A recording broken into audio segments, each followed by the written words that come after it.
नमस्कार, जय हिंद, वंदे मातरम। परमादरणीय गुरुजनों, अभिभावकों एवं प्यारे बच्चों, मैं हूं आपका दोस्त वीरमदेव बोडिया और आप देख रहे हैं वीर तेजा नवसर्जन संस्थान द्वारा आयोजित ग्रामीण प्रतिभा खोज परीक्षा के एग्जाम के जो प्रश्न पत्र थे उनके सॉल्यूशन का वीडियो।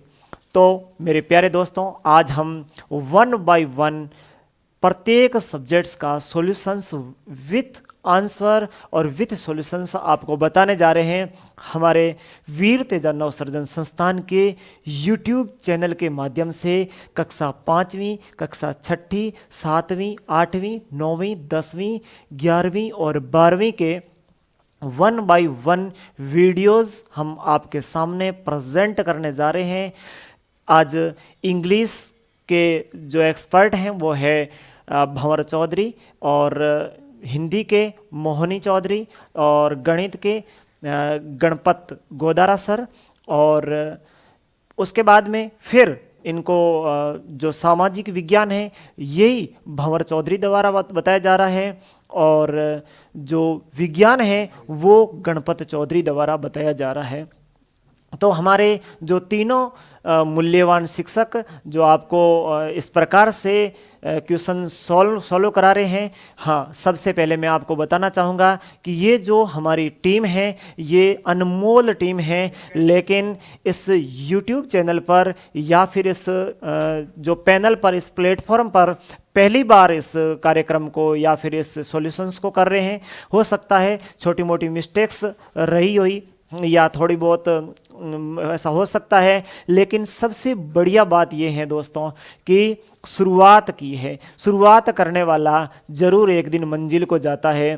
तो इस प्रकार से मैं आशा करता हूं कि आप भी अपने किसी बेहतर कार्य की शुरुआत करें। वीर तेजा नवसर्जन संस्थान में जो मुख्य रूप से ग्राउंड लेवल पर काम करने वाले श्री भंवर चौधरी, मोहनी चौधरी और गणपत चौधरी, और हमारे कैमरामैन ओम प्रकाश चौधरी, और बहुत सारे जो हमारे गुरुजन हैं, और इनके साथ में जो हमारे अधिकारी हैं, और जैसे सीडीओज हैं, और सीडीओ साहब है, डीओ साहब है, एडीओ साहब है, और हमारे जो पूरे जिले भर के सीबीओ साहब हैं, और अलग अलग हमारी इस परीक्षा में सहयोग करने वाले प्रभारी हैं। इन सब का मैं आभार व्यक्त करता हूं। और आज के इस जो पेपर सॉल्यूशंस में आप अपने पेपर और अपनी पेन साथ में रखिए। क्वेश्चन रैंडमली सोल्व करवाए जाएंगे, किसी भी क्रम में करवाए जा सकते हैं। आपको क्लास पहले बता दी जाएगी और वीडियो के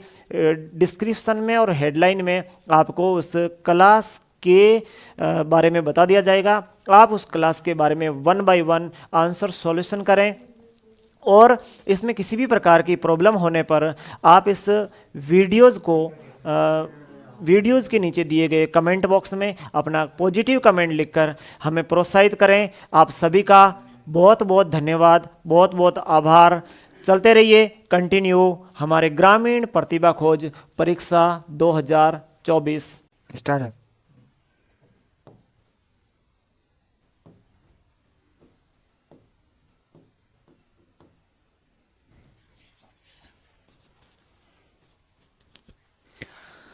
नमस्कार, स्वागत है आपका वीर तेजा नवसर्जन संस्थान के यूट्यूब चैनल पर। और क्लास 8 की आंसर की ग्रामीण प्रतिभा खोज परीक्षा की 14 को जो हुई थी उसके लिए अगर हम आपके साथ हाजिर है। सबसे पहले इंग्लिश क्वेश्चन नंबर 1। सबसे पहला क्वेश्चन है, this wall is made of. इस मेड ऑफ में इसमें ऑप्शन दिए गए, एक स्टोन्स है, एक स्टोन है, एक सैंड और एक सैंड्स।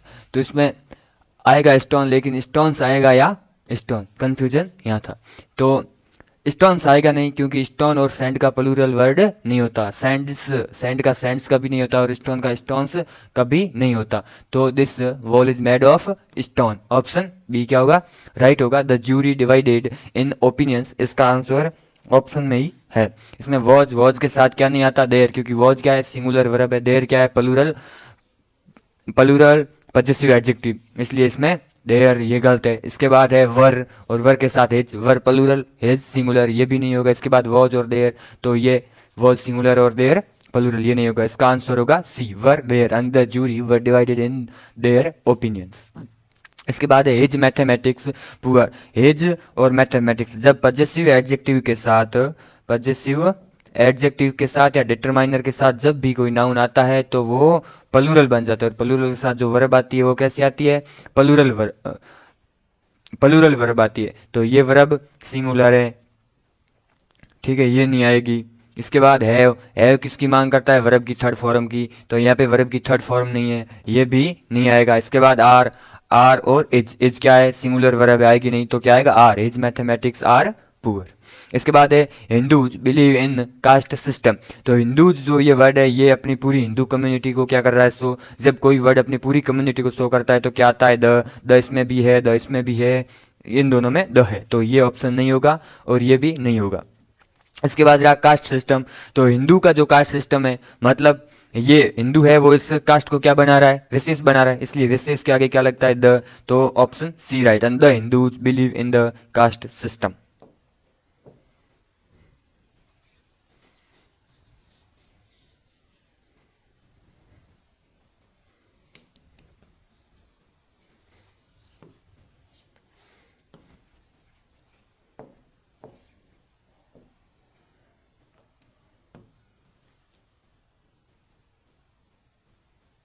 इसके बाद क्वेश्चन नंबर 5, इसमें his son in law wants glass of milk. Milk क्या है, अनकाउंटेबल नाउन, अनकाउंटेबल नाउन से पहले ए या एन किसी भी आर्टिकल का यूज नहीं होता है, तो यहाँ पे क्या आएगा, नो आर्टिकल, और नो आर्टिकल ऑप्शन एक में ही है, तो डी आंसर राइट है, यानी ए ग्लास के आगे क्या आएगा, ए, और यहाँ पे क्या आएगा, नो आर्टिकल, तो ये होगा his son in law wants a glass of milk. यानी 5 kilometres is a long distance. यहाँ पे दो वर्ड दिए गए हैं, एक है हंड्रेड्स और एक है 100। 100 का मतलब होता है कितना, 100, और यहाँ पे क्या, इस 100 का मतलब होता है सैकड़ों। तो अब 500 किलोमीटर्स यानी 500 किलोमीटर, या फिर 500 किलोमीटर यानी पाँच सैकड़ों किलोमीटर, तो ये तो गलत है। इसका आंसर क्या होगा, 500 kilometre, 500 kilometres is a long distance. इसके बाद है हिज हैज बीन स्टोलन। इसमें भी दो वर्ड है, एक है बगेज और एक है बगेजेज। बगेज है, लगेज है, फर्नीचर है, इनका प्लूरल वर्ड नहीं होता, इसके पीछे एस या ई एस नहीं लगा सकते। इन्फॉर्मेशन और न्यूज ये भी है, तो जैसे पुलिस है, म्यूजिक है, तो ये बगेज गलत है, इसमें वर्ड पीछे बचा एक और आंसर ए। इसके बाद है the lie to the north of India. इसमें कहा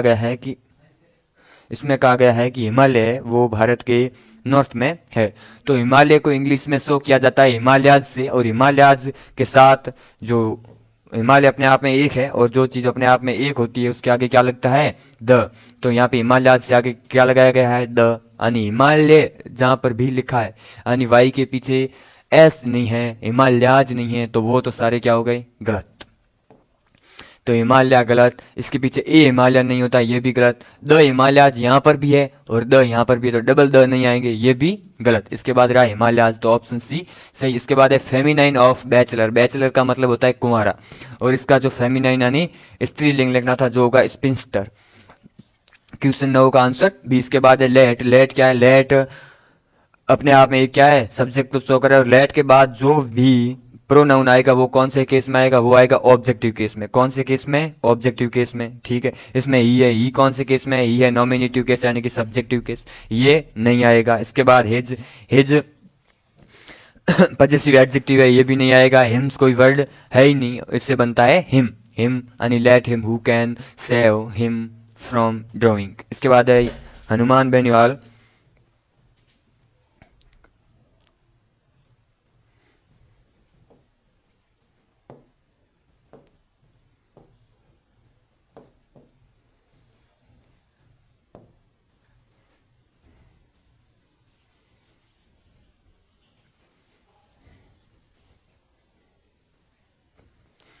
अगला question, Hanuman Beniwal is the के बाद रिक्त स्थान और सीएम ऑफ राजस्थान। इसमें 3 वर्ड दिए गए हैं, एक नियरेस्ट, नियर और नेक्स्ट। तो द के बाद कौन सी डिग्री आती है, द के बाद सुपरलेटिव डिग्री, तो नियर तो गया। इसके बाद रहा नियरेस्ट और नेक्स्ट। नियरेस्ट का मतलब होता है समीपता, क्या होता है, समीपता, तो यहाँ पे समीपता से कोई लेना देना नहीं है। और नेक्स्ट का मतलब होता है अगला, क्रम में अगला, किसमें अगला, क्रम में। तो यहाँ पर ये वर्ड है वो क्या बैठ रहा है, fit. Hanuman Beniwal is the next CM of Rajasthan, ठीक है। इसके बाद है iron is the copper, then copper, then क्या है, कॉपरेटिव डिग्री को ये कॉपरेटिव डिग्री के लिए आया है। देन मतलब यूजफुल, यूजफुल नहीं आएगा, पॉजिटिव डिग्री है। इसके बाद मोस्ट यूजफुल नहीं आएगा क्योंकि ये सुपरलेटिव डिग्री है। देन किसकी मांग कर रहा है, कॉपरेटिव डिग्री। इसके बाद है नो यूजफुल, ये भी नहीं आएगा, तो क्या आएगा, मोर यूजफुल। इसके बाद है of the to evils, of the to evils मतलब ऑफ द टू है, मतलब यहाँ भी किसकी मांग हो रही है, कॉम्पेरेटिव डिग्री की। लिटिल नहीं आएगा, द लिटिल नहीं आएगा, सुपरलेटिव डिग्री। इसके बाद मोर लिटिल नहीं होता है, क्या होता है, लेसर। कॉम्पेरेटिव डिग्री में क्या लिखा जाता है, लेसर, तो of the two will choose the lesser. इसके बाद अगला question, C it's becoming and beautiful. यहाँ पे कॉम्पेरेटिव डिग्री जब किसी चीज को बढ़ा चढ़ा के दिखानी हो, यानी लगातार उसमें क्या हो, वृद्धि हो, तो उसमें मोर एंड मोर या मोस्ट एंड मोस्ट का यूज होता है। और यहाँ पे कॉम्पेरेटिव डिग्री है तो किसका यूज होगा, मोर एंड मोर का। तो इसमें मोर और मोर, ऑप्शन नंबर डी, यानी कि she is becoming more and more beautiful, यानी वह लगातार सुंदर होती जा रही है, तो उसके लिए मोर एंड मोर आएगा। इसके बाद है both Shyam as well as Ghanshyam, ठीक है।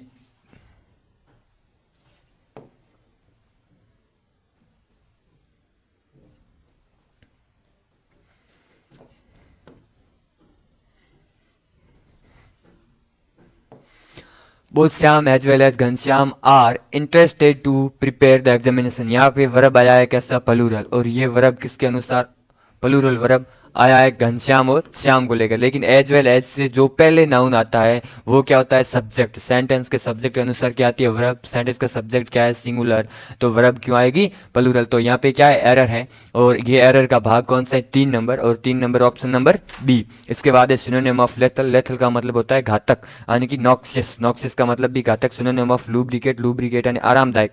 इसका ऑप्शन नंबर क्या राइट होगा,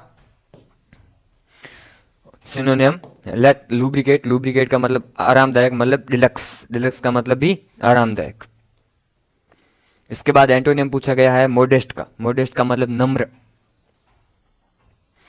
और इसका एंटोनियम होगा बोस्टफुल, बोस्टफुल का मतलब होता है घमंडी, तो ऑप्शन बी। इसके बाद एंटोनियम ऑफ मिल्ड, मिल्ड का मतलब होता है दुखी, इसका एंटोनियम हो जाएगा हर्ष मतलब खुशी। इसके बाद है change voice, let us work, let किसकी, लेट अगर आता है चेंज करते हैं तो किसका प्रयोग होता है, शुड का, ठीक है। इसमें जहां पर भी शुड है वो वाक्य क्या है, सही। इसमें है it is suggested that we should work. English पूरी हो गई है। इसके आगे सामाजिक,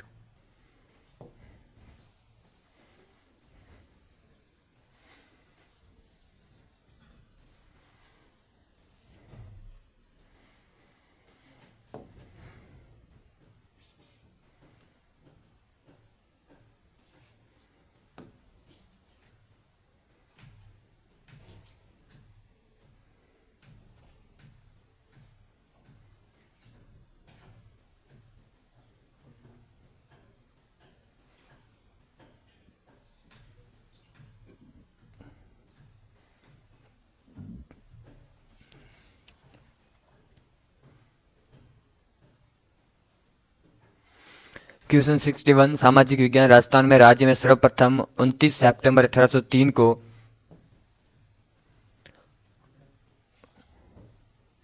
29 सितंबर 1803 को किस रियासत ने सबसे पहले अंग्रेजों से संधि की थी, तो वो की थी भरतपुर ने। किसने संधि की थी सबसे पहले, भरतपुर, उसके बाद अलवर, उसके बाद धौलपुर। इसके बाद है मेजर स्पोर्टिसवुड और न्यूबरी की हत्या किस सैनिक छावनी में की गई थी, तो इनकी हत्या की गई थी नसीराबाद में।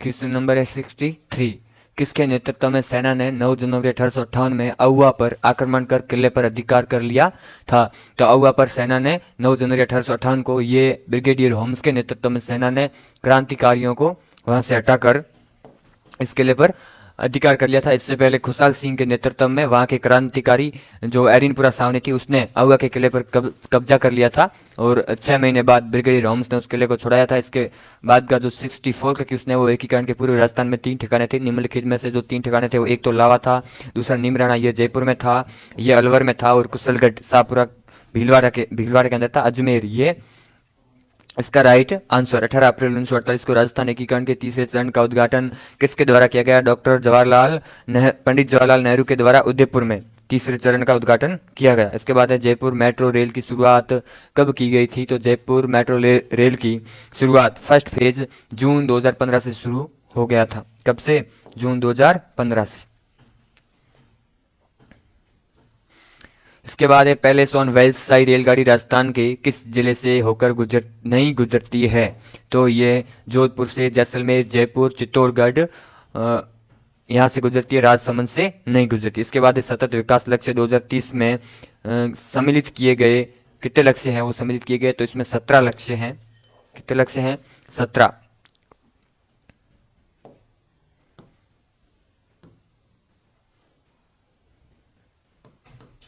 इसके बाद निम्नलिखित में से कौन सा सही सुमेलित नहीं है? जगदीश मंदिर उदयपुर में, ये सही है। अंबिका मंदिर जगत उदयपुर में है, ये भी सही है। इसके बाद श्रीनाथ मंदिर राजसमंद के नाथद्वारा में, एक लिंग जी का मंदिर उदयपुर में है। उदयपुर में कहाँ पर? कैलाशपुरी एक जगह है वहां पर। किसने बनाया था? ये बनाया था बप्पा रावल ने। किसके आशीर्वाद से? हरस ऋषि इनके गुरु थे और उनके लिए इन्होंने बप्पा रावल ने ये बनाया था। इसके बाद अगला क्वेश्चन 70।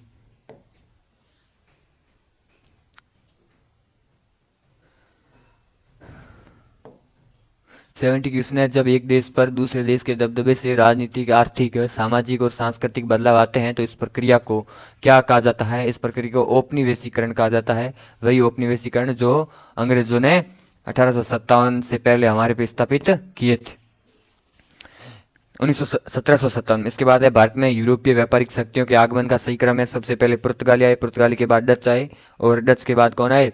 सबसे अंत में फ्रांसीसी, और तीसरे नंबर पे कौन आए थे? अंग्रेज। तो इसमें सबसे पहले पुर्तगाली कहाँ पे है? पुर्तगाली, उसके बाद अंग्रेज। अंग्रेज नहीं आए थे, अंग्रेजों से पहले आए थे डच। ये ऑप्शन गलत है।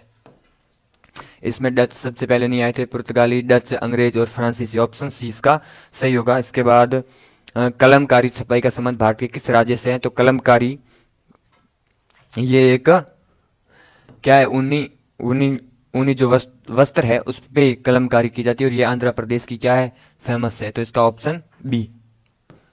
इसके बाद है निम्नलिखित में से किस राज्य में घुमंतु खेती के लिए बेवर शब्द का इस्तेमाल किया जाता है? तो बेवर शब्द का इस्तेमाल मध्य प्रदेश में किया जाता है। राजस्थान में इसको भीलों के द्वारा स्थानांतरित खेती की जाती है, उदयपुर में।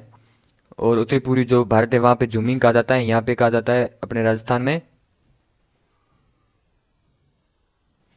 इसका answer C, Madhya Pradesh.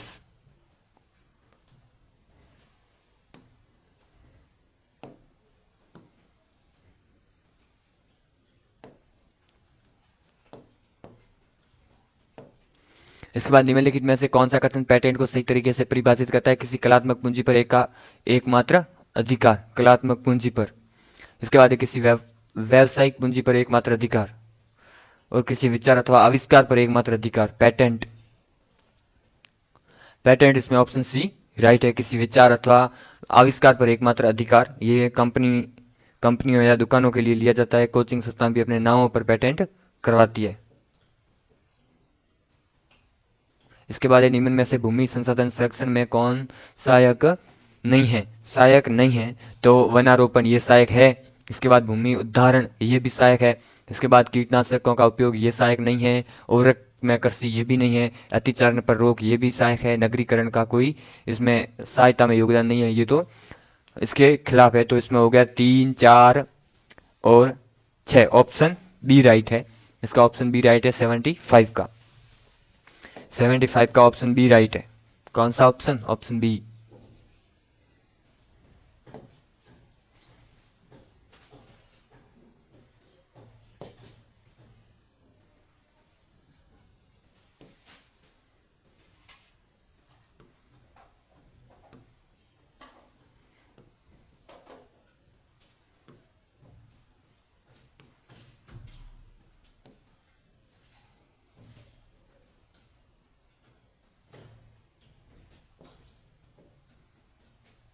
Question 76 सुमेलित कीजिए।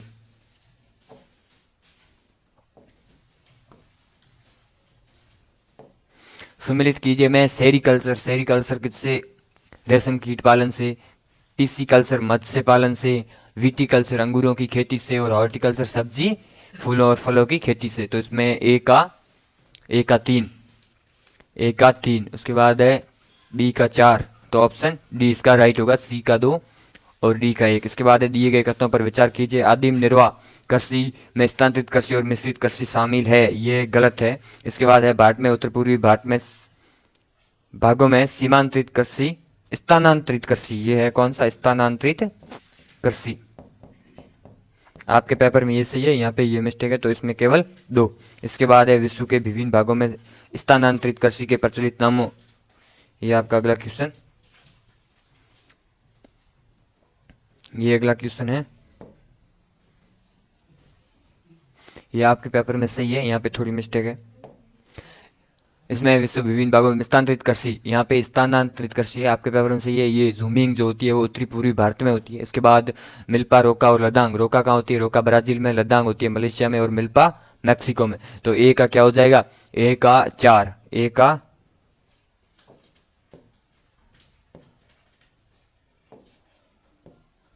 ए का 4। इसके बाद झूमिंग, ए का 4 हो गया। मिल्पा बी का 3,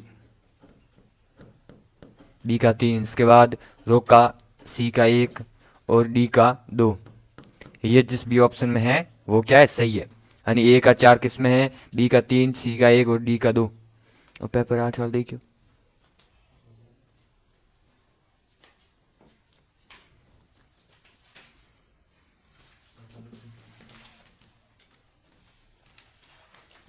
आर्टिकल पेपर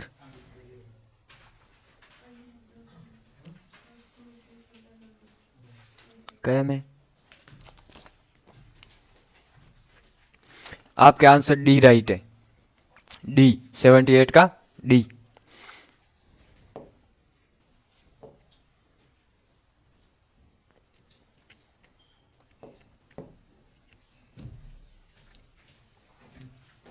इसके बाद निम्नलिखित में से किस जनजाति के लोग औरों के लिए काम करने से कतराते थे और मजदूरी करना अपमानजनक मानते थे? तो इसमें भील नहीं है, बंजारा, संथाल और बेगा इसका सही आंसर है। ए हिस्ट्री ऑफ ब्रिटिश इंडिया नामक पुस्तक निम्नलिखित में से किसके द्वारा लिखी गई थी? ए हिस्ट्री ऑफ ब्रिटिश इंडिया, तो ये जेम्स मील के द्वारा लिखी गई। पेपर 8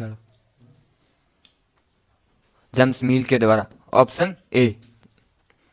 इसके बाद आगे का हिंदी करवाएंगे, उसके बाद मैथ।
नमस्कार। तो आगे अपन हिंदी के आंसर की सवाल करेंगे। इनमें से उपसर्ग तथा प्रत्यय युक्त शब्द है। उपसर्ग तथा प्रत्यय युक्त शब्द पूछा है। ऑप्शन ए परजीव, बी सभ्यता, सी साम्राज्य और डी उपसर्ग और प्रत्यय युक्त शब्द है। इसमें परजीव नहीं है, साम्राज्य नहीं है, कार्य नहीं है, सभ्यता। अगला क्वेश्चन, निम्नलिखित में से किस शब्द में एक से अधिक उपसर्ग युक्त प्रत्यय प्रयुक्त हुए हैं। ऑप्शन ए संदेहास्पद, अनन्वय, अवैतनिक और पश्चरण। तो इसमें एक से अधिक उपसर्ग पूछे हैं तो इसमें एक दो उपसर्ग प्रयुक्त हुए हैं, एक तो अनु और एक अन।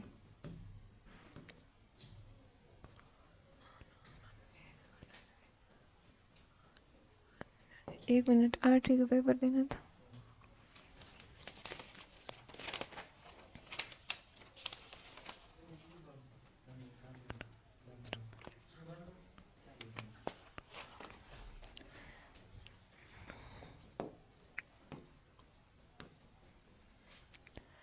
इसमें दो उपसर्ग प्रयुक्त हुए हैं, एक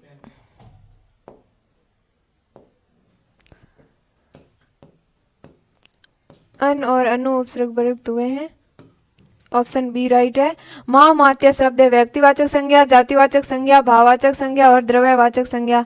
तो इसमें महामात्य शब्द है, व्यक्तिवाचक संज्ञा नहीं है, जातिवाचक नहीं है, द्रव्यवाचक नहीं है, भाववाचक संज्ञा है। महामात्य शब्द भाववाचक संज्ञा है। तो 23 क्वेश्चन नंबर 23 का ऑप्शन सी राइट हो गया। निजवाचक सर्वनाम का उदाहरण है।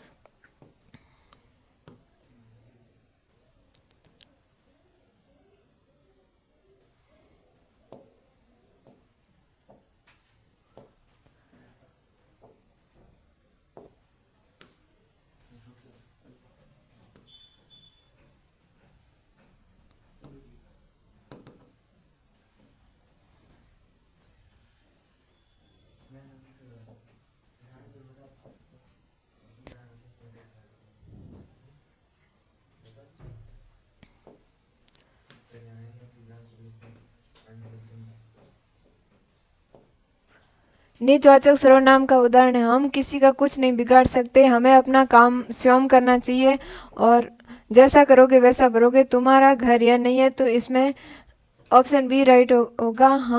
हमें अपना काम स्वयं करना चाहिए निजवाचक सर्वनाम का उदाहरण है। निम्नलिखित में से किस विकल्प में सार्वनामिक विशेषण का प्रयोग हुआ है? यह मोहन की पुस्तक है, वह तुम्हारा मित्र है, यह मधुमक्खी का शहद है, यह शहद मधुमक्खी का है। तो सार्वनामिक विशेषण पूछा है तो यह मोहन की पुस्तक है। इसमें सार्वनामिक पूछा है, यह शहद मधुमक्खी का है, इसमें सार्वनामिक विशेषण का प्रयोग हुआ है।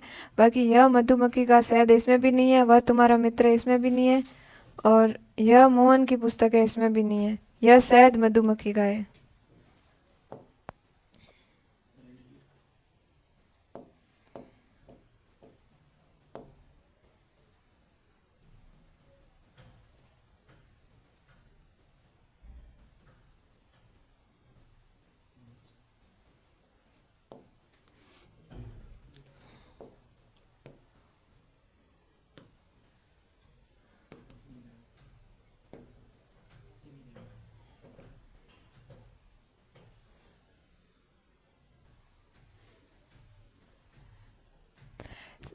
अगला क्वेश्चन है, संजय अखबार पढ़ता रहता है, वाक्य में कौन सी क्रिया है? सामान्य क्रिया, संयुक्त क्रिया या सहायक क्रिया है, ये पूर्वकालिक क्रिया है। संजय अखबार पढ़ता रहता है, रहना है और है, ये दो क्रिया है। यहाँ पे दोनों एक वाक्य में दोनों क्रिया एक साथ में हुई है, यहाँ संयुक्त क्रिया है। कौन सा क्रम सही नहीं है? मुकेश खाना पकवाता है, प्रेरणार्थ क्रिया सही है। घोड़ा सड़क पर खड़ा है, अकर्मक क्रिया। वह खाना खाकर खेलने गया, यहाँ अकर्मक क्रिया नहीं है, यहाँ पूर्वकालिक क्रिया है। तो इसका ऑप्शन सी राइट होगा। माधुरी पुस्तक पढ़ती रहती है, सकर्मक क्रिया, ये भी राइट है।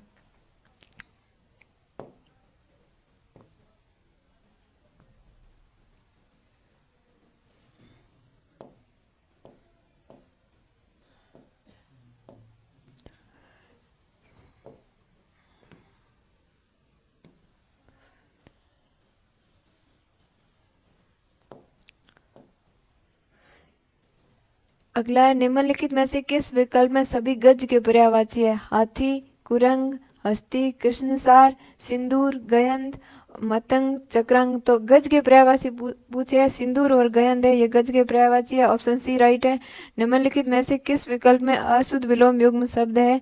उच्छ्वास, निश्वास, ये सही है। ग्रस्त का सन्यासी सही है। उत्तेजन का प्रशमन सही है। और आवर्त का प्रवर्त ये नहीं होगा, आवर्त का विलोम होगा अनावर्त।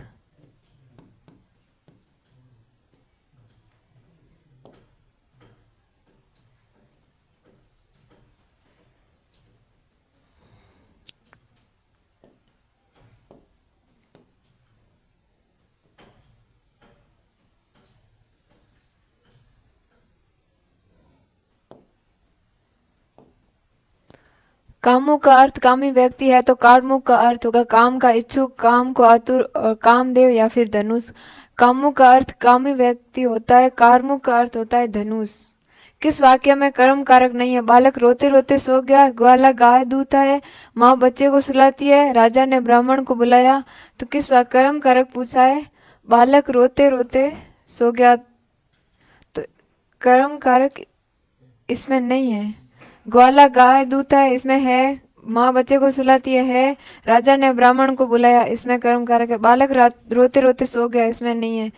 कर्म कारक क्या और किसको प्रश्न करने पर क्या का उत्तर मिलने पर वहाँ कर्म कारक होगा, और किसको और कर्म क्या दोनों का उत्तर मिलने पर संप्रदान कारक होगा।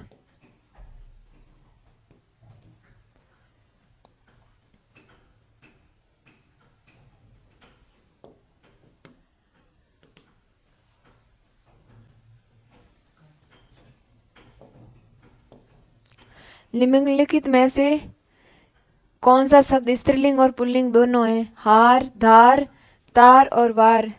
इसमें स्त्रीलिंग और पुल्लिंग दोनों का पूछा है तो हार है जो स्त्रीलिंग और पुल्लिंग दोनों है, तो इसमें ऑप्शन ए राइट है।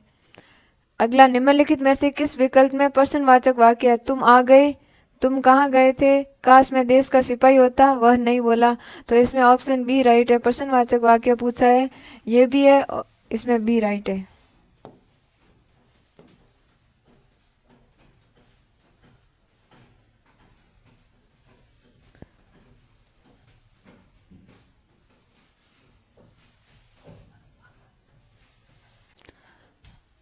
अगला प्रश्न है 34वां, किस क्रम में विराम चिन्ह का ठीक प्रयोग नहीं हुआ है? जी हाँ, मैं भी आपके साथ चलूंगा, इसमें ये वाला सही है। किस कंप्यूटर आज के युग की अनिवार्यता? ये भी सही है। सैनिक प्रणाम करते हुए महाराज की जय हो, ये भी सही है। वाह, आपने तो कमाल कर दिया। ये इसमें विराम चिन्ह का ठीक प्रयोग नहीं हुआ है, यहाँ पे ये होता, और यहाँ विराम चिन्ह का ठीक प्रयोग नहीं हुआ है, त्रुटि है। निम्नलिखित में से किस विकल्प में मुहावरे का अर्थ असंगत है? आग पर पानी डालना, झगड़ा मिटाना, ये सही है। आसमान फट पड़ना, अचानक आफत आ पड़ना, ये भी सही है। कोड़ी कोड़ी पर जाम देना, कड़ी मेहनत करना, ये सही नहीं है। कोड़ी कोड़ी पर जाम देना यानी कंजूस होना। कोर्ट में खाज होना, दुख पर और दुख होना। शेरों का मुंह किसने धोया? लोकोक्ति का आशय है। सामर्थ्यवान के लिए कोई उपाय नहीं, सच्चे आदमी को कोई खतरा नहीं, बहादुरों की कायर संतान, गुणी व्यक्ति का गुण प्रकट हो ही जाएगा। इसमें शेरों का मुंह किसने धोया लोकोक्ति का आशय पूछा है, तो इसका ऑप्शन ए राइट है। सामर्थ्यवान के लिए कोई उपाय नहीं है, सच्चे आदमी को कोई खतरा नहीं, इसका होता है सांच को आंच नहीं, बहादुरों की कायर संतान, गुणी व्यक्ति का गुण प्रकट हो ही जाएगा, ये नहीं है। सामर्थ्यवान के लिए कोई उपाय नहीं है।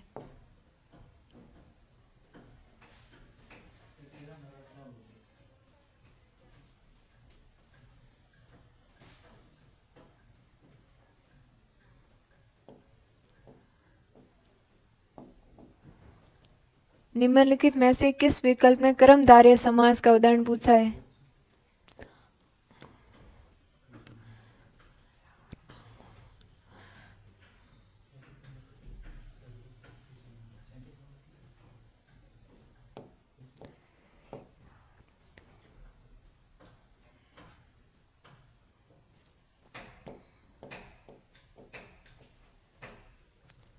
वह कलयुग का राम है, वाक्य में रेखांकित पद है, ये इसमें प्रिंटिंग मिस्टेक है, यहाँ त्रुटि हुई है। राम जो था लेखांकित था, इसमें वह कलयुग का राम है, इसका सही है सी। निम्नलिखित में से किस विकल्प में कर्मधारय समास का उदाहरण है? धनंजय, पंचानन, महीप, महर्षि। महर्षि है जो महान है, जो ऋषि है। कर्मधारय समास का उदाहरण है। अन उपसर्ग से बना शब्द नहीं है। अनर्थ अन उपसर्ग से बना है, अनग्नि भी अनुपसर्ग से बना है, अनल्प भी बना है, अनचैन है जो अनुपसर्ग से नहीं बना है, इसका ऑप्शन डी राइट है।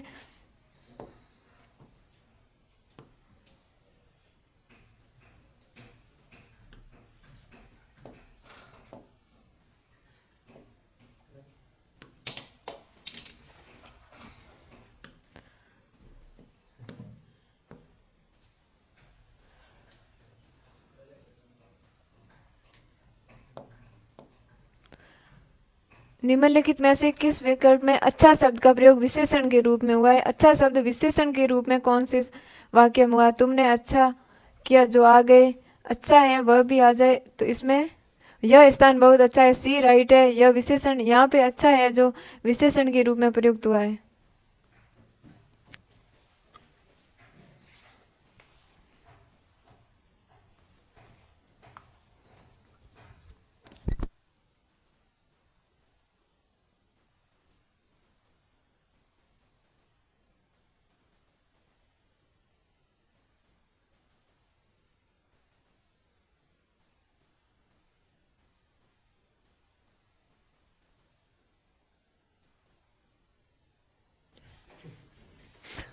साइंस के और मैथ्स के सर यहाँ नहीं है, मैं आपको सीधे सीधे आंसर बता देता हूँ। कल आपके यूट्यूब पर विस्तारित वीडियो साइंस और मैथ के डाल दिए जाएंगे। अब आप आंसर की मेरा लीजिए, मैं आपको सिर्फ आंसर बता देता हूँ।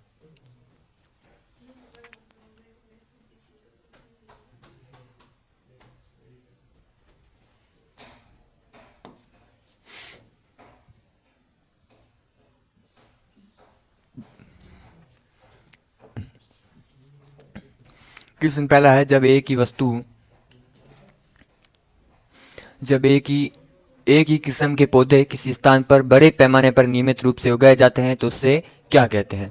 तो एक ही किस्म के पौधे, जैसे कि एक किस्म हो गई बाजरा, एक किस्म हो गई जीरा, इसबगुल, तो इनके पौधों को जब हम एक ही जगह बड़े पैमाने पर उगाते हैं तो उससे हम क्या कहते हैं, फसल।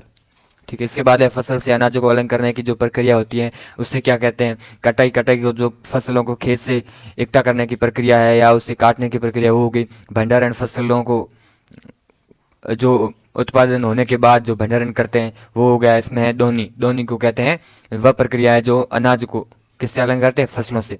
जिसके बाद है राइजोबियम नामक जीवाणु किस फसल के जड़ में पाए जाने वाले ग्रंथियों में उपस्थित होते हैं। तो फलीदार जो फसल होते हैं उसमें ये राइजोबियम जीवाणु पाए जाते हैं जो नाइट्रोजन को इकट्ठा करने के कार्य करते हैं, और इस फलीदार फसल को बोने के बाद जमीन की जो उर्वरक क्षमता है वो भी बढ़ जाती है। तो उसका कारण है राइजोबियम जीवाणु जो जमीन में नाइट्रोजन को इकट्ठा कर देते हैं।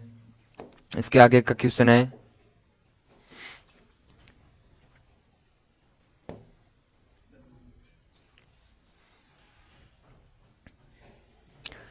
इसका अगला क्वेश्चन विषाणु जनित रोग है। तो इसमें पोलियो है वो विषाणु जनित रोग है, बाकी सारे बैक्टीरिया या उससे है। कौन सा कथन सत्य है, जीवाणु बर्फ में नहीं पाए जाते हैं। तो ये कथन तो असत्य है, जीवाणु बर्फ में भी पाए जा सकते हैं और पाए जाते हैं।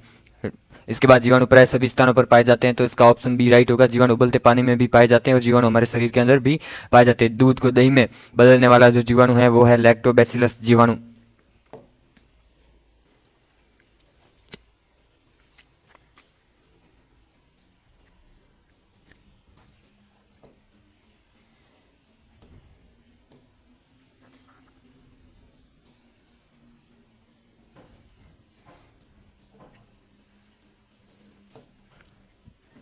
अगला क्वेश्चन है, पेट्रोलियम के विभिन्न संगठनों को पृथक करने के प्रक्रम में प्रथम करने के प्रक्रम को क्या कहते हैं। पेट्रोलियम के विभिन्न संगठनों को पृथक करने के प्रक्रम को क्या कहते हैं। तो इसे परिष्करण कहते हैं जो रिफाइनरी में होता है। ऑप्शन सी 47 का राइट है।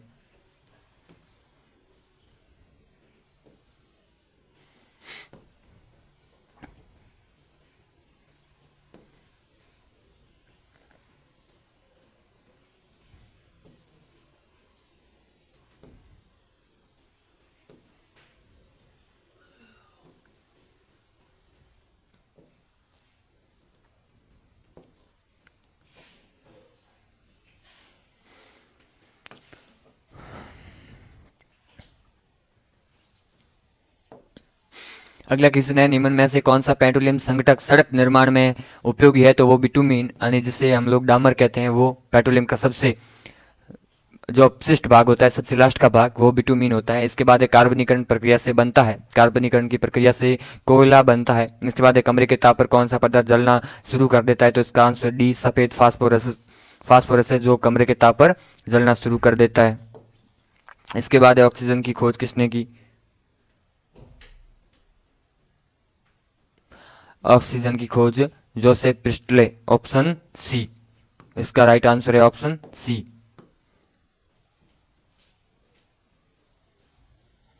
इसके बाद है, वह न्यूनतम ताप जिस पर कोई पदार्थ जलना शुरू कर देता है क्या कहलाता है। तो वो कहलाता है ज्वलन ताप। Option C. निम्न में से कौन सा गैस एक उत्तम अग्निशामक है। अग्निशामक तो वो है हाइड्रोजन, सॉरी इसका ऑप्शन होगा D, carbon dioxide.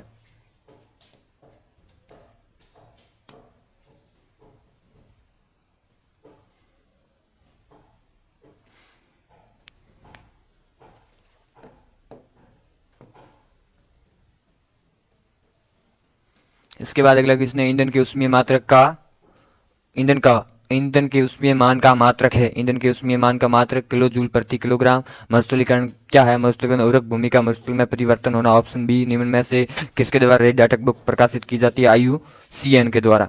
Option B.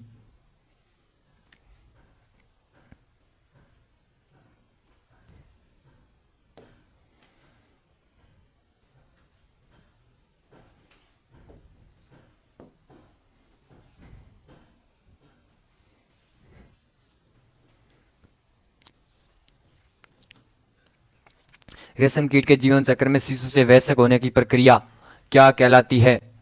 तो इसे कायांतरण कहते हैं। मानव भ्रूण को एक पूर्ण शिशु के रूप में विकसित होने में कितना समय लगता है? तो वो लगता है 37 से 42 सप्ताह। Option D. वह स्थान जहाँ वन्य प्राणियों को कृत्रिम आवास में रखा जाता है क्या कहलाता है? तो वह चिड़ियाघर कहलाता है, जू। Option D.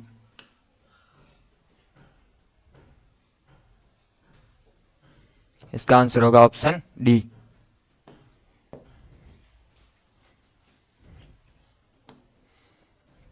इसके बाद निम्न में से कौन सा वनोन्मूलन का परिणाम नहीं है? प्रदूषण में वृद्धि, ये इसका परिणाम है। प्राकृतिक असंतुलन भी है। वर्षा में वृद्धि वनोन्मूलन का परिणाम नहीं है बल्कि वन लगाने का परिणाम है।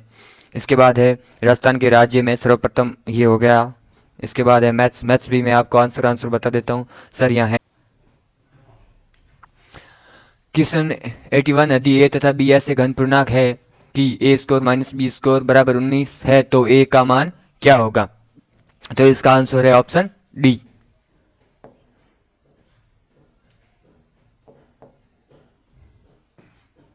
इसके बाद है संख्या 22 के ऊपर घात 23 में इकाई का अंक कितना है? तो इसका आंसर भी डी ऑप्शन है। इसके बाद है 29 से बड़ी दो संख्याओं का महत्तम समवर्ती 29 है तथा लघुत्तम समवर्ती 4147 है। इन संख्याओं का योग कितना होगा? 796। Option B. इसके बाद है वह छोटी से छोटी संख्या कौन सी होगी जैसे 5 से 7 8 से भाग देने पर प्रत्येक दशमलव में 3 शेष बचे परंतु 9 से भाग देने पर 0 शेष बचे? तो ऑप्शन होगा इसका ए।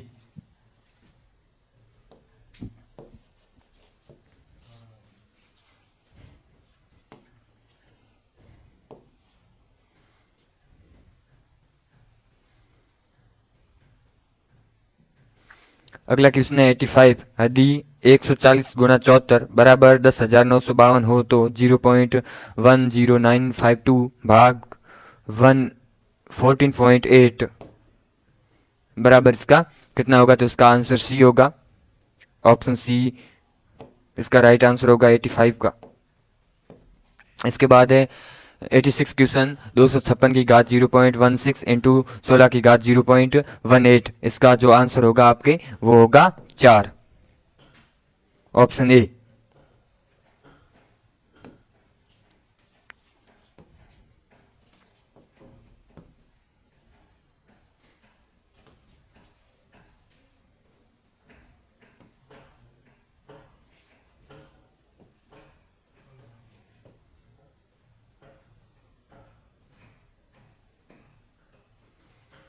क्वेश्चन 87 में है दो संख्याओं का गुणनफल 0.008 है। इनमें से एक संख्या दूसरी संख्या के 1/5 के बराबर है। इनमें से छोटी संख्या क्या होगी? तो इसका ऑप्शन डी 0.04। 345 का 3 बटा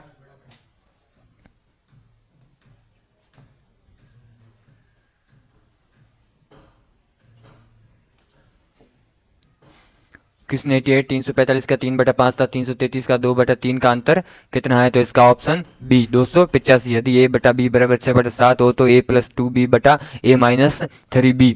इसका आंसर बी। इसके बाद है क्वेश्चन 90, इसमें अंडरूट में ये संख्या दे रखी है 0.081 इंटू 0.484 बटा 0.064 इंटू 6.25। इसका आंसर हो जाएगा डी। कल आपको सर इसका विस्तृत आंसर की बताएंगे, आज सर यहाँ नहीं है मैथ के, आप सिर्फ आंसर देख लो। इसके बाद है 91, 5 संख्याओं का औसत 306.4 है। इनमें से पहली 2 संख्याओं का औसत 441 तथा अंतिम 2 संख्या का औसत 214.5 है। तीसरी संख्या कौन सी होगी? तो इसका आंसर होगा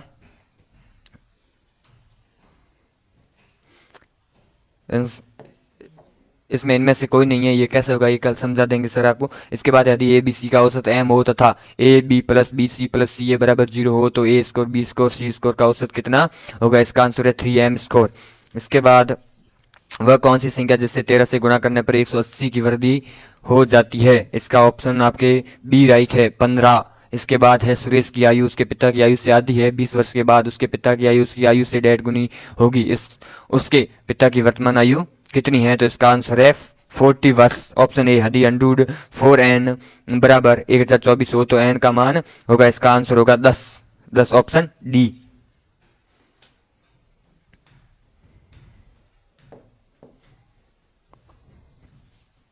इसके बाद अगला क्वेश्चन 96, यदि चीनी के मूल्य में 20% की वृद्धि हो जाए तो एक गृहिणी को इसकी खपत में कितने प्रतिशत की कम करनी होगी कि इस पर खर्च न बढ़े?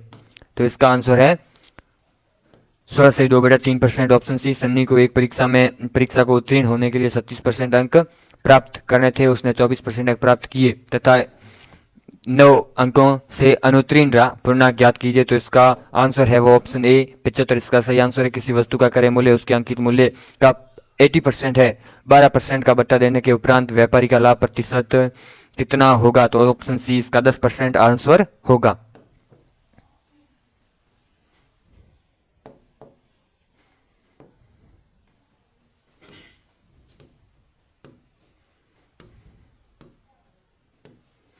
क्वेश्चन है 99, इसमें है यदि ए अनुपात बी बराबर 3:4 तथा बी अनुपात सी बराबर 4:7 हो तो ए प्लस बी प्लस सी बटा सी, इसका जो है वो पूछा गया, इसका आंसर होगा सी। इसके बाद है 2 रेलगाड़ियों की चाल 6/7 के अनुपात में है यदि दूसरी रेलगाड़ी 4 घंटे में 367 किलोमीटर चले तो पहली रेलगाड़ी की चाल कितनी होगी? इसका आंसर होगा सी 78 किलोमीटर प्रति घंटा। 99 का ऑप्शन बी होगा।